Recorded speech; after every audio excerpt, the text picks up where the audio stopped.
mul'ata Yohaannis boqonnaa 5 lakkoofsa mul'ata Yohaannis boqonnaa 5 lakkoofsa 9 kaaseen isinii dubbisaa akkas jedha. Isaan faarfannaa haaraa yommuu faarfatan ati macaaficha fudhachuudhaaf mallattoo isaas banuudhaaf kan malteedha. Ati ofii keetii qalamtee gosa hundumaa keessaa afaan hundumaa keessaa nama hundumaa keessaa saba hundumaa keessaas namoota dhiiga keetiin Waaqayyoof bitte. Waaqayyoo keenyaaf mootummaadhaaf luboota isaas akka ta'an isaan godhatte. Isaanis lafarratti mo'uuf jiru jedhanii. Ameen. Gooftaa hafuura qulqulluu isa gidduu deddeebi'aa jirtu galanni siif haa ta'u. Yeroo kana lallaba daqiiqaa 10 siilaannaa yaa hafuura qulqulluu aboo mucummaa waan qabnuuf lallaba si afeerraa nu gidduu deddeebi'ee nutti lallabi. Sagalee kana kan dhaga'u abiddaan haa tuqamu. Nama sagalee kana dhaga'u hundumaaf ayyaanni humni abiddi dibanni eebbi waaqarraa eebbi lafarraa dabalamu. Hafuuronni hamoonni akka rukutamaa oolan ammas qilleensarraa lafarraa duraa duubaa bitaa mirga keenya lafa jalaa galaana jalaa xiqqii lafa arfanii samii kana gubbaadha naannawaa kana magaalaa kana keessaa humna dhiiga Yesuus gooftaa isa dubbatamu kanaan rukutaman maqaa gooftaa Yesuusiin ameen. Gatii guddicha jedha lallabi kuni itti fufiinsa gaaf tokko dhiyoo kana waa'ee dhiiga Yesuus gaafa sirna irbaata qulqulluu wallaa kana keessatti geggeeffamu seensa isaa dubbadheen ture. Ganaa guyyaa 1,000 yoo lallabillee hin dhumu anaaf jechuudha. Yesuusiin keessumatti dhiigasaa keessumatti iyyuun qabu kan Yesuus rifeensa mataa isaa tokkoosaa namni addunyaarraa biliyeennii salganuu gooftaa fudhatee biliyeennii salganuu kennaa lallabaan yoo dibame rifeensa mataa isaa yookaan quba isaa ishee xiqqoo lallabee fixuu hin danda'u. Yesuus dinqiidha. Ameen jedha. Halleluuyaa. Yesuus dinqiidha. Dinqii Yesuus himameen dhumu safaran qabu jalqabaaf dhumisaa as achi jedhanii lafa kaa'uun hin danda'amu. Waa'ee Yesuus keessaa egaa waa'ee dhiiga isaati gaaficha kan jalqabne Waaqayyoof nama kan walitti araarse jennee amma immoo gatii guddicha waa'ee keenyaaf kaffalame dubbata. Mul'ata Yohaannis boqonnaa 5 irraa gatii guddicha kan jedhu kanan gabaabsee isinitti dubbadhaa akkuma isinitti beela sa'aatiin keenya. Mul'anni Yohaannis egaa Yohaannis jagni goonni gara kuteessi biyya lafaaf harka illaanne ergamoota 12 keessaa gooftaan akka inni namaan hin ajjeefamneef aboo kan laateef warri mormatti ergamoota ciran warri fannisan warri jiraatti gogaatti baasan ergamtoonni 666 warri mooticha Neeroo keessaan hojjetan aboo kan irratti hin godhanne Yohaannis ture. Lafa namni jirretti gaafa samaa'iin saaqameef takkumaa yeroo samaa'iin banamu boqonnaa tokko gaafatanii yoo laaltanii lafa namni hundumtuu bira hin jirretti Phaaximoon mana hidhaati boqonnaa tokko lakkoofsa 9 irra jira. Mana hidhaa Phaaximoo kanatti dubbiin kun utuu dubbatamu ammas hidhaan hafe hundumtuu humna dhiiga Yesuusiin kan hiikame haa ta'u. Dilifara la wagala bagana haddi bizukirro dolobo galvaani hariyaa. Harka garanaa garanatti mataa waliirra kaa'a humna dhiiga Yesuusiin jedha. Hidhaan kee hiikamu jedha. Zaraan zariin kee hiikaman jedha. Wakkili virraatti jilibini midhini magalaabiyaan yaariyaa. Amma sansalattoo ciccitee wal gadhiisu jiran gidduudha. Humni dhiiga Yesuus hojiitti jira. Ameen jedha. Yohaannis Phaaximoo taa'ee mul'atawwan arguu jalqabe. Isuma jalqabaa samaayii banamaa argee gooftaan fuula isaa gaafa agarsiisu ilaaluu hin danda'u jedhee gadi gombifame hin balaqqeessaadhe dur wajjin nyaatu wajjin dhugu walitti maxxananii taa'u teessoo irra argee kan biraa ta'etti mul'ata Yesuus gooftaan. Ameen jedhaa guddisaate. Bareedina naannoo teessoo Yesuus bareedina ajaa'ibaa achitti dubbata Yohaannis iji isaa barbadaa biddaa fakkaata. Fuulli isaa akka biiftuu saafaa ifaa rifeensi mataa isaa adii akka jirbii iddamaa akka cabbis qulqulluu irra gajjigee jira jedha. Uffanni isaa inni gulubbii bira ga'u iji namaa kan itti ejjechuu hin dandeenye. Haleluuyaa. Waanuma beeku waanuma bakka olii isaa gadii isaa faarfannaa isaa kadhannaa isaa waan safartanii lafa keessan gootanii Yesuusin lafa kan keessan ajaa'iba taatu gudiisii hojjeta Yesuus. Haleluuyaa. Wasfer galataa Yesuus gudii hojjeta. Eebbifami. Gooftaan si jira oli tirki aadaa oli kombo. Gooftaan si haa eebbisu. Achi Yesuus gooftaan itti mul'ate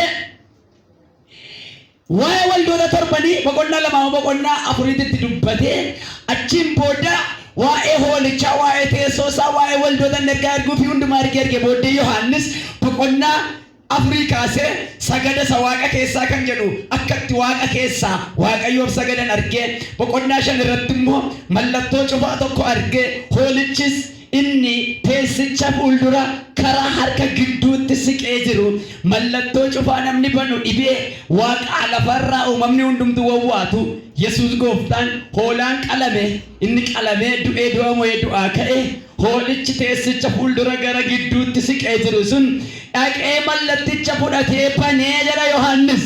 Mallattoo waaqa lafarraa namni banu dhibee maanguddoon 24 macci 1000 ergamoota gareen kiruubeen suraafeer hundumtuu otuu jiranii kan banu kan dhibe Yesuus gooftaan gaafa dhaqee fudhatee banu warri waaqa keessaa faarfannaa waa'ee hoolichaaf jalqaban jedha. Faarfannaa isaanii keessaan isinii dubbise isa ammaa kan sababa mallattoo sana banee fi faarfannaan afaan jaraa guutu. Achi mallattoon banamaa asii waan haaraa guutuu jalqaba. Harki tokko jira mismaarri keessa kan bahe godaanni isa ofirraa kan qabu waaqa lafarratti hin hiikamu kan jedhame itti mallatteeffamee kana kan hiiku hin jiru kan jedhame harki hiiku tokko jira. Harka keessaa milikkitaaf barruu walakkaa mismaarri bahe. Harki kun harka Yesuus jedhama. Addunyaan kan itti walii gale waaqarraa lafarraa hin danda'amu kan jedhame hundumaa waa'ee keef kan danda'u ija babaasaa ameen jedha.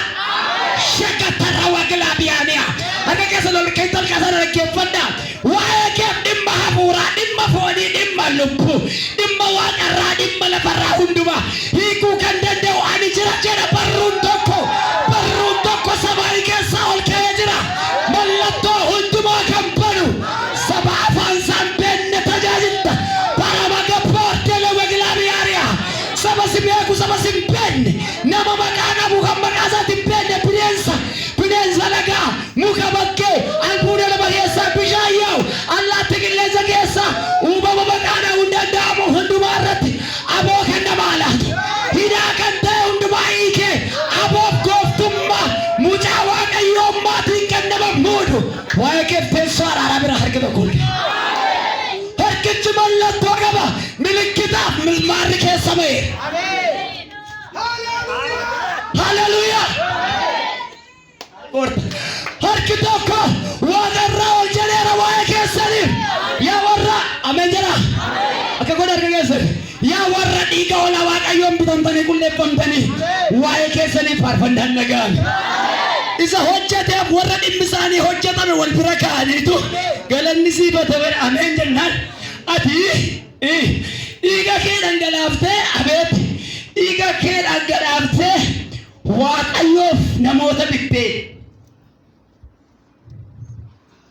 maal waaqa Israa'el kun maal ilaa namni as jiru kun gurra keessan irra kaa'adhaa mita akka keessan mirga irra kaa'adhaa madaabarruu Yesuusiin qalbiin keessan akka banamu ajajee isiniif haa ta'u gadhiisaa qalbiin namaa yoo baname malee namaan galu kun waaqayyo gooftaa maccaa durattitu Yesuusiin faarfatu waaqayyo teessoo irra taa'ee Yesuus as dhaabbatee maanguddoonni 24 immoo faarfatu. Faarfannichi waan lama qaba waa'ee Yesuusiif waa'ee keessan qaba. Akkas jedha ati jedhu Yesuusiin ati ofii keetii qalamtee dhiiga keetiin waaqayyoof namoota bitte jedha. Ati ofii keetii aarsaa taate waaqayyoof mucaa kana bitte gurbaa kana bitte waldaa kana bitte.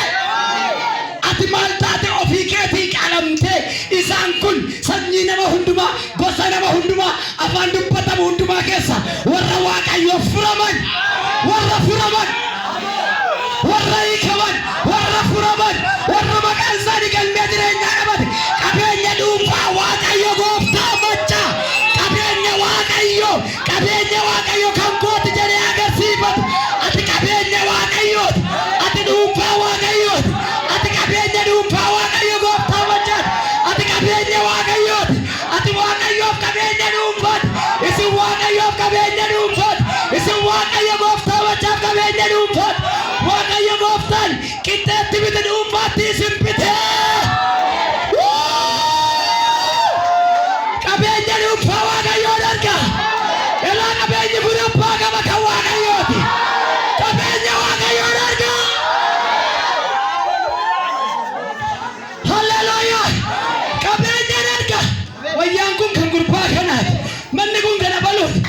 nama kana balu kaartaatti qabe Waaqayyo kaartaa qaba sirra kaartaan kun dhiiga Yesuus jedha. Hallelujah. Waaqayyo kaartaa dhiiga sirratti hojjetate. Waaqayyo kaartaa dhuunfaa sirraa qaba. Ati qabeenya dhuunfaa Waaqayyo. Mee sagalee keessa baasa ani kan Waaqayyo teera. Ati kaneeruti. Wayyaan kun kan kooti caammaan kun kan kooti ati ani garuu kan Waaqayyo. Wayyaan kun kan keeti silkiin kun kan keeti caammaan kun kan keeti ati garuu mallattoo sana jira ati kan Waaqayyo. Amen. Hallelujah. Dukkana keessa fuudhee ifatti nu baaseera jireenya qaaqabannu dhiiga saanuuf shobseera gatiitu nurra jiru biyya keenya isa baase lubbuu keenya ulfateera dhiiga isaa dhangalaase xumurameera raawwatameera Yesuus mo'eera inni keenya koorameera gatii nurra jiru dhiiga bitameera dhiiga gatii nurra jiru.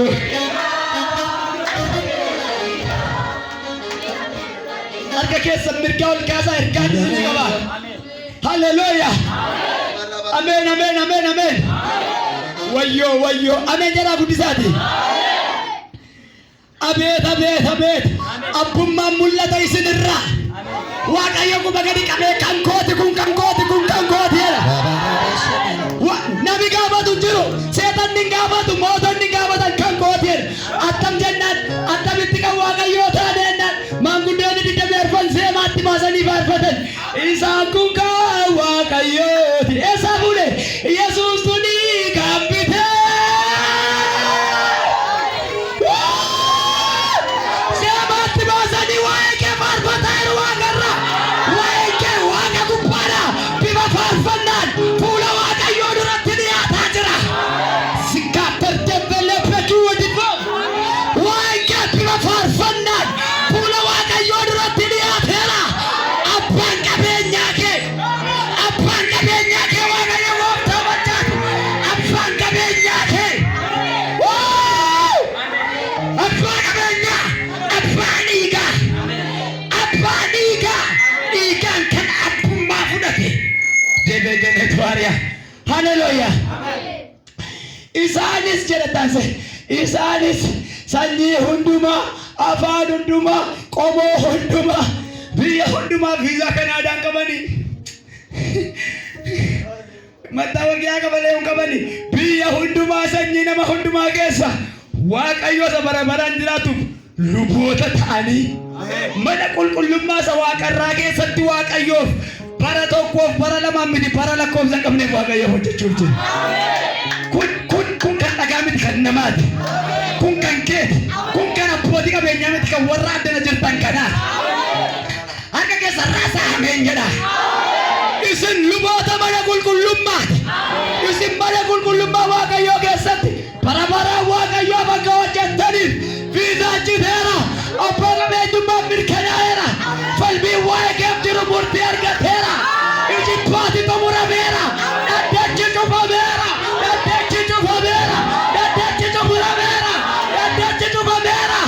Itti faarfatanii itti galateeffatanii ajandaa isaa cufanii biraatee biraane. Hallelujah. Waa'ee keef dhaddachi ture cufameera. Ameen jedha. Waa'ee koof jedha guddisaati. Falmiin xumurameera. Abbummaan ameen jedhame. Abbaa qabeenyummaan abbummaan Waaqayyoo isin warra shifaaroo nama lafarraa bookeen tokko hidditee ajjeeftu miti. Maanguddoon 24 warqee gatanii dhugaa ba'an jedha. Gonfoo warqaa birraa fudhanii lafatti rukutanii ganaa jilbumti isheen bosoftuun kun lafa ga'uuf yaaddeessa kan keenya. Jarri abbee gonfoo lafa fakkaanii gaggata jedha. Maal jennaan adoo fi qalamtee dhiiga keetii Waaqayyoof namoota bitte isaanis Waaqayyoof bara baraan luboota ta'anii hojjetu jedha. Adofii qalamtee, adofii horsataatee, adofii wareegamtee, Waaqayyoof namoota bitte. Harka keessa bal'isaa adofii qalamtee Waaqayyoof na bitteedha. Yaa Yesuus jedha guddisaati. Ati ofii qalamtee jedha. Waaqayyoof na bitteedha. Ani kan Waaqarraatiidha. Ani kan Waaqayyootiidha. Mana Paagoo keessatti jedha. Alluba bara baraatiidha. Alluba bara baraa ta'eera. Abbaan koo Waaqayyoodha. Biyyi lafaadha. Seetanni, foonni, namni, wanti jiru hundumtuudha. Na keessaa qixxee qaboodha guddisaati. Annuunfaa Waaqayyootiidha. Annuunfaa Waaqayyootiidha. Ambitameera jedha. Dhiiga Yesuusiin ambitameera ayyaati. Dhiiga Yesuusiin ambitameera ayyaati. Hadagaamu dhiiga Yesuusiin ambitameera. Hadagaamu dhiiga Yesuusiin ambitameera. Akka keessa raasaa tokko lama sadii jedha. Tokko lama sadii jedha. Tokko lama sadii jedha. Oh hallelujah. Hallelujah. Dhiigni Yesuus sibiteera. Ati mana Waaqayyoo isa Waaqarraa Yerusaalem qulqullittii keessatti luba bara baraati jedha wangeelli. Jedha dubbii Waaqayyoo. Wangeelli Waaqayyoo keedha. Isin warri dhiiga hoolaa Waaqayyoo Yesuusiin bitamtan mana Waaqayyoo isa Waaqarraa keessatti ati luba bara baraati. Kun akka ta'uuf Yesuus mismaarratti kennee waqarameera. Kun akka ta'uuf Yesuus cinaacha isaa eebootti kenneera. Kun akka ta'uuf guutummaa dandasaatii funyoo sibiilaatiin garafamuuf dabarsee of kenneera. Coofoo addaa unateera. Addaa unatee mi'aa bara baraan akka dhandhamattuuf Yesuus murtii dabarse. Dhugaa Waaqaa akka kee lamman ol kaase. Ol qabatanii keessan dannaaba. Ija keessan dunuunfadhaa. Labsaa dhiiga Yesuusiif agadhatu jedhaa guddisaati. Dhiiga Yesuus jedha. Isa na biteef galanna ta'u jedha. Dhiigichaan bitameera jedha. Ani kan Waaqayyooti jedha guddisaati. Ani kan Waaqayyooti jedha. Yeroo dhiyootti jedha. Mana keenyattan godhaadha jedha. Ameen haleluuyaa. Akkas jedhan jedha jarri nuyi Waaqayyoo hojjennaa jedha. Isaan garuu luboota jedha. How heavy it is. Attamitti hubattu? Lallabuma woortitu woortii lallabamu kana attamitti hubattu? Maanguddoon digdamii arfan gammachuu lammeessaa jedhanii Qannoo Addisuu jedhanii maqaa keessa waamanii Waaqayyoon irratti faarfannaa dhiyeessu. Hunda gaba ganatu rattiya. Faarfannaa gaba dhiyeessan maanguddoon digdamii arfan nuyi tajaajiltoota jedhu.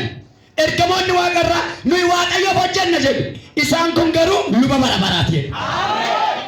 Na duraa gufattu malee itun burusee isinitti mee. Ergamoonni maanguddoonni Waaqarraa ergamoota ta'u mana Waaqayyoo keessaa hin tajaajilu. Maaddii jira, maaddii koorraa nyaanna dheera Yesuus. Isin immoo lubu. Maaliif namni lafarraa taa'ee attamitti ergamaan Waaqarraa ol jedhanii gad jedhanii ergamuuf? Maaliif beektaa? Amma isinii waanuma tokko ofitti fakkaattan yooma waan lafarraa na waa isinitti himan baay'ee gammaduu dandeessu. Maal gochuu dandeessu miti? Ilaaleen takka aja keessan banaa laalaa. Nuyi hin ergamne isaan luboota baala silxaanii shuumiidhaan lafarraa muudama tokko hin qabdan. Waaqarraa garuu muudamtanii muudamii saddaqee teessoon dhaabbatee taa'ee isin eegu. Maaf attamitti ergamaa caalee attamitti maanguddoo digdamii arfan caalee shuumata muudama argata gurbaan kun jennaan jarri cubbuu isin hojjenne dhiigaan isin dhiqanne sirra garuu gatii dhiigaa jira. Sirra gatii dhiigaatu jira. Haleluuyaa. Jarri hin qubnesi hin xuroofnesi waan dhiqatan hin qaban. Qulqullummaa isaanii isa uumamaan rabbo inni dhiigni Yesuus qulqulleessa kun miilla jalaa fuudhee luba mana Waaqayyoo godhee Waaqaa. Gadi jennee galateeffadha. Shagala bagada wadiyaa. Gadi jennee mataa gadi qabannee galateeffanna. Loppaa amadiyaa. Isin luboota Waaqayyooti. Mana Waaqayyoo isa Waaqarraa isin luboota. Yaa dhiiga Yesuusin lubummaa mana Waaqayyoo isa Waaqarraaf muudamtaniitu. Kurbaanee jedhi. Halleluuyaa. Gooftaa keenya dubbii dubbatte kana bulfaadhu. Ergaa dubbatameef galanni siif haa ta'u. Duumessa dhiiga kee keessa jiraachuu akka dandeenyu nu gargaara. hidhaa warra hidhamanii hundumtuunii kabeelame barreeffamee akka jiru sabi kun hidhaa kamirraayyuu bilisa ba'anii hafuura gammachuuf ililleen gara mana isaaniitti deebi'an. Waldaa kanaaf waaqarraa ka'ii faraji. Waaqarratti luboota inni nu goote. Akka nama waaqarratti muudama argatee teessoon dhaabbatee bijirutti humna dhiigichaa agarsiisanii tajaajiluu akka danda'an. Hidhannoo addaa saba kana hidhachiisii gadhiisi. Ulfaadhu bara baraan. Maqaa gooftaa keenyaa Yesuus nama Naazreetiin.